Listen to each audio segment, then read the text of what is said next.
how to fix eSIM stuck on activating on iPhone. First, you will need to open up your phone settings and use the search bar to search for eSIM. Now, you will need to add your eSIM if you haven't done so already. You will click on Add eSIM here, and you can either transfer from nearby iPhone or you can use a QR code. Once you have added your eSIM, the next thing that you need to do is to go into settings here, and you will go and type roaming. So you want to go and type roaming and just make sure that you have the eSIM active. If it's still stuck on activating, it means that your eSIM card, you are not in the location where your eSIM is active.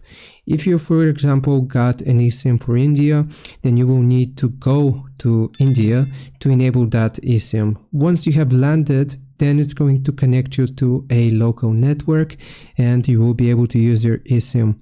As a last resort, you can restart your phone by clicking on the power button here in the top right. So you will wait for a bit, restart your phone and see if that makes the eSIM reactivate. I hope this helps. Leave a like and sub. I'll see you next time.